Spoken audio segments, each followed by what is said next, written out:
Good morning po. Gawa tayo ng cheese donut. Ito po. Lutuin natin yan. Kahit konti-konti. Basta may tubo tayo kahit konti. Tapos pag di naubos ang tinapay, pinapakain ko sila dito.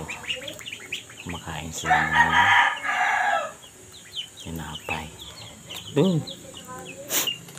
Ang sarap sa pakiramdam pag ganitong alaga mo.